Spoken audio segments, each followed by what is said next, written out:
Join us and help us continue to support the many talented people of our community. Learn how to get your business highlighted on Lacrosse Local. Go to lacrosselocal.com and click on Advertise.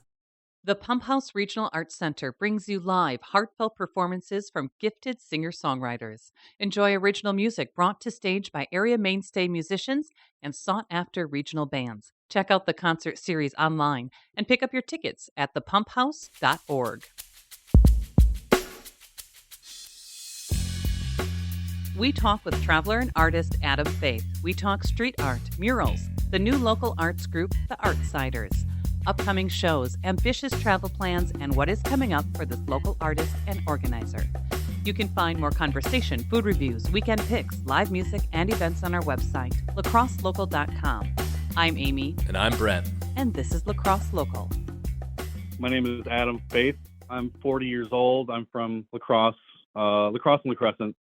I've pretty much been an artist like my whole life, but I didn't really get into painting until I was about 27. My mom got me a computer, went on YouTube and started seeing people in the graffiti and street art movement. It really caught my attention. And then that's kind of how it started. I just started doing small stickers and tags. And then every year it kind of kept getting bigger and bigger, sort of fell in love with letters and typography. And it was always kind of just a hobby. And then I was always kind of struggling with alcohol. And then I got sober about 5 years ago. Once I got sober, that's when all the traveling and the bike packing started. And then me looking at art kind of from a different perspective and realizing that I could turn it into an actual career and not just a hobby anymore. The last 5 years, that's basically what I've been doing, is just focusing on like my mental health and then just developing myself and working on my art. Man, all these trips have just been a huge eye-opener for me. It's been a really awesome way to learn about myself and the world. So, I mean, where did some of your influences come from? You know, I've seen your work down at the gallery on Main Street down there, around the area. Did you have some influences that started this sort of process at 27? I mean, I guess like I've always really loved seeing the graffiti on trains. I always wondered, the meaning behind it and who's doing it and stuff like that. So I guess like I have tons of different influences. It's not even necessarily artistic influences or like other artists necessarily. It's just like things from my own life. Like I worked with kids and adults with disabilities for 10 plus years. So a lot of the things from that I kind of drew on.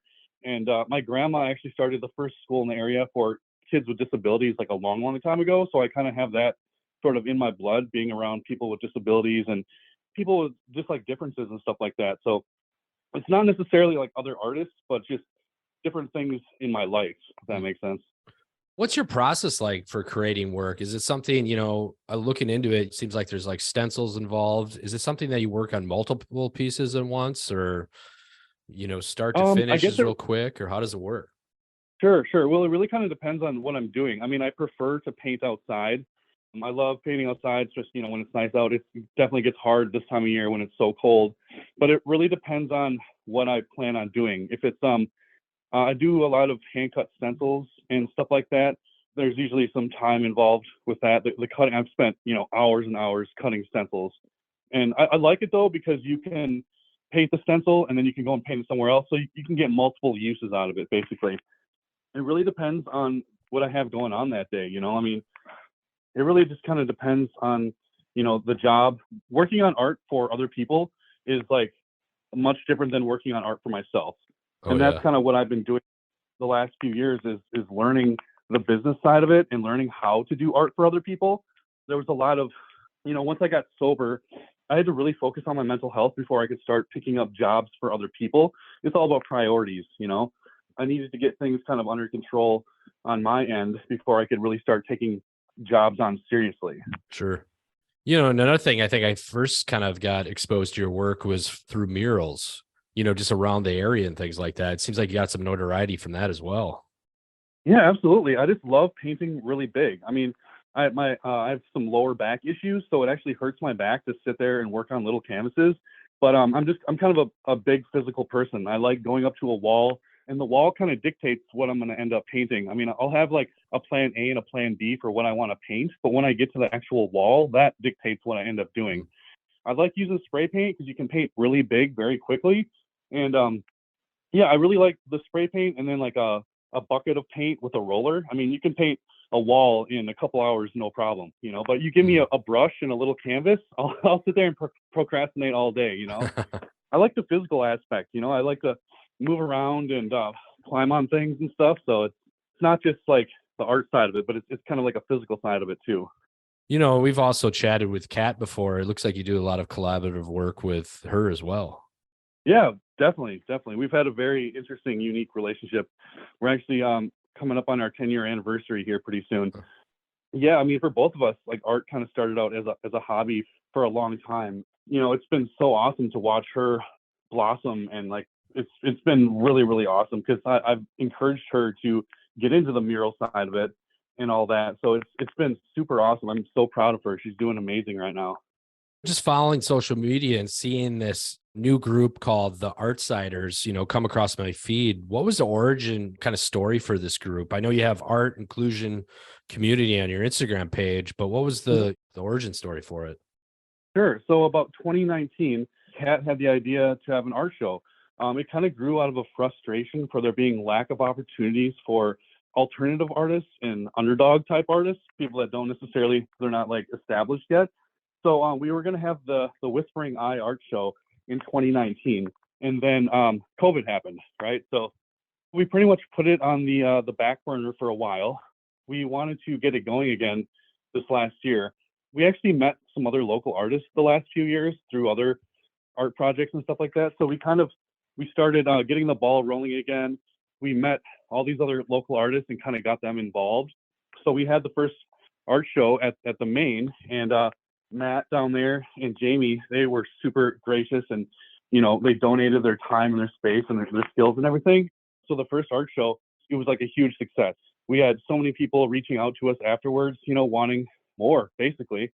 We got that kind of under our belt. We decided to keep having art shows every 3 months. So we can basically have like a different cause every 3 months, but we'll have like the Artsiders header on it, but then it'll be a different name for the art show each time. Hmm. It's been incredible. Like, it's been so awesome to meet all these other local artists and people that I mean, we should know each other. All these artists should know each other and stuff. So it's been super awesome for sure. The Black Legacy Art Show, February 23rd at the Main, Mhm. benefiting Hope Restores, Black Leaders, Acquiring Collective Knowledge. I had to look into that quickly, but yeah. So, I mean, is this kind of the concept? So is this going to change? The next show is going to be with another group and kind of twists and changes for each one. Yeah, exactly. I mean, there's so many artists that need to be recognized, and there's so many causes too. And, as artists, we're starting to realize that we actually have a lot of kind of power. I mean, creativity is power, so there's a lot of things that we can do besides just art, but like things that can benefit the community. That's kind of what we're trying to get at, is trying to help the community, also highlight other artists at the same time. Well, I tried reaching out. I think it was in September of 2021, just seeing your work. I think at the time you were headed out on a couple 100-mile bike ride, if that's correct. Was it a bike ride? How did these trips start? Something to get healthy, kind of like the mental health sort of component? Right. About 5 years ago, I quit drinking. And then that same week, Kat and I, we went on our first big bike packing trip. We biked from La Crosse to South Shore Lake Superior, the Porcupine Mountains. And it was just like such an amazing experience. I mean, it really kicked my butt, mentally, physically, spiritually. I struggled with drinking for a very, very long time. So it just woke me up, and it like made a switch flip in my brain. I've never like wanted to go back to drinking ever since then. So that was the first trip about 5 years ago. So then ever since then, about every year, we do another big bike trip. And so the last one, we convinced my buddy Francis to come with. He lives up in Eau Claire. So we actually kind of redid that first trip. We biked up to the South Shore Lake Superior again.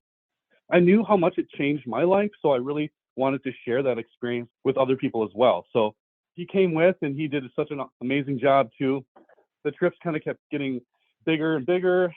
We kept getting out there for longer amounts of time and everything. And now Kat and I will be leaving for the Appalachian Trail on February 18th. We're going to take Amtrak from here to Atlanta, and then we'll take a shuttle from Atlanta to Amacola Falls. On the 23rd, we're going to start hiking the approach trail there's an 8-mile approach trail to the Appalachian Trail. So that'll be the beginning of a 6 or 7 month journey, basically. That'll take us all the way to Maine. You're going to try to knock it out, the whole thing? The whole thing. Yep. We've been preparing, gearing up the last year, and it's right around the corner now. So I've been bartending for the last 3 years, and I had my last shift just a couple of days ago. Kat has one more tattoo shift, and we're pretty much just tying up all the loose ends, making sure the house is good to go and everything. And very, very excited. Nervous too, because man, it's going to be a huge undertaking, but super excited at the same time. That's cool. So this must just, the positivity that's kind of coming off of you, this must feed back into your artwork, right? This new activity. Mm-hmm. I mean, is it just a refresh Definitely. for you, or? Yeah, absolutely. I mean, I feel like, I've actually had to take a step back from creating art, especially for other people, for a long time, so I could get all my priorities straight. But this whole time I've kept art in my mind, and I'm trying to work to a place where I can start working full time on art. And that's actually my plan. Once I get back from the Appalachian Trail, I'm going to be doing art full time for people and myself. So it's all just been about priorities and me getting things straight. This is kind of like a huge milestone for me because it's related closely to my sobriety, but also where I'm at with my art career too. So yeah, I'm just super looking forward to the future and getting back after the trail. And I just want to paint. I just want to paint big walls and murals. And yeah, I'm super excited for it. It seems like you're going to be super busy for the next year or so, but do you have anything, do you have anything coming up, or is there anything coming up for that group? I mean, we kind of touched on that, but is there anything else coming down the road you're pretty excited about? I mean, what else can there be? Well, the Artsiders thing, there's so many opportunities with that. Like I said, we're going to have a different themed art show every 3 months. But it's not just about art shows. I was an art teacher at Catholic Charities for a while. And so, I'd like to start teaching art as well. There's all these different combinations of things that we could do with this, working with the community and stuff. So I know it's going to be huge down the road here pretty soon. So once Kat and I get back, we're going to dive headfirst into it and start making stuff happen for sure. Yeah, because there's a group like this, right? Can you name off some of the artists that are involved in the Artsiders, kind of planning it? The co-founders are Kat, Maureen, and myself, and then we have a management team as well, including Jackie and Kate as well. So we kind of have our own management team that kind of is behind the planning of the art shows and stuff like that. Just like networking with all these other artists. I mean, it's all about anyone that wants to get down and do things. That's what it's all about. So anyone that wants to be involved can be. What's the best avenue? Instagram for people to find out more, or where are you active on? Yeah, Instagram, Facebook. We actually just started a YouTube channel as well. Kat and Adem, Driftless Adventures on YouTube. Any of those, I'll check it. Artsiders website as well. Sweet. Well, man, it sounds like you have a busy 2023. I appreciate you taking time to chat. Absolutely. Well, thank you so much. I really appreciate it. So don't get too many blisters. I'll try not to. Yeah, I'll be taking care of that for sure. Lacrosse Local Podcast is a production of River Travel Media. Do you have an interview idea you'd like to share with us? Message us on Facebook at Lacrosse Local. Find out more about us at lacrosselocal.com, and you can subscribe to the Lacrosse Local Podcast on your favorite podcast app. If you like us, rate us 5 stars. We appreciate it.